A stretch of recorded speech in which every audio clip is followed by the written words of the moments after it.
गंगा दशहरा का ये उत्सव अमावस्या से प्रारंभ होकर 10वीं तिथि तक चलता है और गंगा दशहरा के दिन माता गंगा का इस धराधाम पर अवतरण हुआ।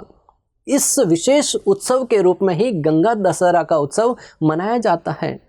भारत भूमि पर माता गंगा का अवतरण बहुत ही विशेष है। भारत भूमि के लोगों के लिए एक तरीके से बहुत बड़ी कृपा है, क्योंकि माता गंगा स्वयं भगवान श्री विष्णु के शरण कमलों से निकली है और भागीरथ जी के अथक प्रयासों से इस धराधाम पर अवतरित हुई। इसके लिए उनका एक नाम भागीरथी भी है।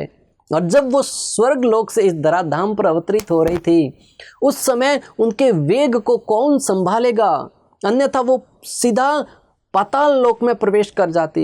इसलिए भगवान भोलेनाथ ने अपनी जटाओं में जब उनको स्थान दिया और वहाँ से जब पुनः प्रवाहित हुई तो हिमालय से होती हुई इस भारत भूमि के अलग अलग क्षेत्रों में वो प्रवाहित होने लगी। इसलिए हिमालय के यहाँ से प्रकट होने के कारण हिमालय की पुत्री के रूप में भी उसको पूजा जाता है और माता पार्वती की बड़ी बहन के रूप में भी जाना जाता है। और माता गंगा मात्र और मात्र नदी ही नहीं है, एक पूजनीय देवी भी है। जिस स्थान पर माता गंगा बहती है वह स्थान भक्ति से ओतप्रोत हो जाता है। आचार्यों ने तो यहाँ तक कहा है कि जो व्यक्ति नित्य माता गंगा के अंदर स्नान करता है, माता गंगा का सेवन करता है, वह व्यक्ति बाहरी रूप से समस्त प्रकार के रोगों से मुक्त हो जाता है और आंतरिक रूप से भक्ति में उसके अंदर भक्ति का प्राकट्य होता है। भगवान श्री विष्णु के श्री चरणों के प्रति प्रेम प्रकट होता है।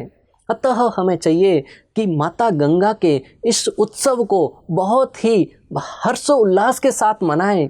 और इस दिन उत्सव मनाने का तरीका कैसा होना चाहिए, विशेष रूप से भक्तगण माता गंगा को उनके नाम से पुकारते हैं, हे गंगे हे गंगे, या उनका आचमन करते हैं, या गंगा जी में स्नान करते हैं, या गंगा जी के अंदर से खोदी हुई मिट्टी को अपने शरीर पर लेपन करते हैं, या फिर माता गंगा की आराधना करते हैं, पूजा करते हैं, उसमें खड़े होकर उनका ही जल अर्पण करते हैं।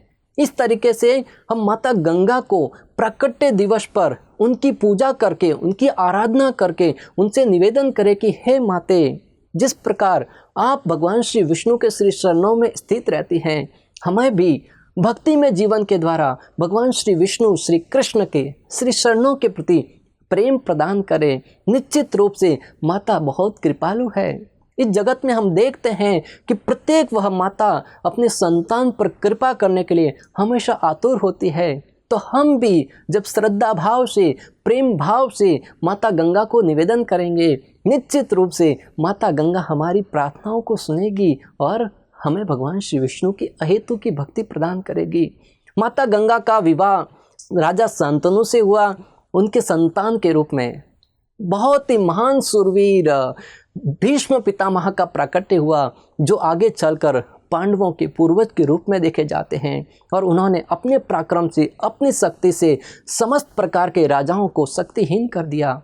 और भीष्म पितामह माता गंगा की अहेतु की कृपा से भगवान श्री कृष्ण के महान भक्त भी बने, जिनके अंतिम समय में अखिल ब्रह्मांड नायक भगवान श्री कृष्ण उनके सामने खड़े थे और उन्होंने अपने प्राणों को त्यागा। ये माता गंगा का ही कृपा थी। इसलिए हम भी जब एक पुत्र के भाव में माता गंगा से प्रार्थना करेंगे, निश्चित रूप से वो हमें कृष्ण कृपा प्रदान करेगी। इस प्रकार गंगा दशहरा की आप सभी को ढेर सारी शुभकामनाएं। आपका जीवन मंगलमय हो। हरे कृष्ण। ऐसे ही और भक्तिमय कार्यक्रमों के लिए देखिए हरे कृष्णा टेलीविजन और इसे प्राप्त करने के लिए आप अपने केबल अथवा DTH ऑपरेटर से संपर्क करें तथा और अधिक जानकारी के लिए आज ही डायल करें 7666 839 839।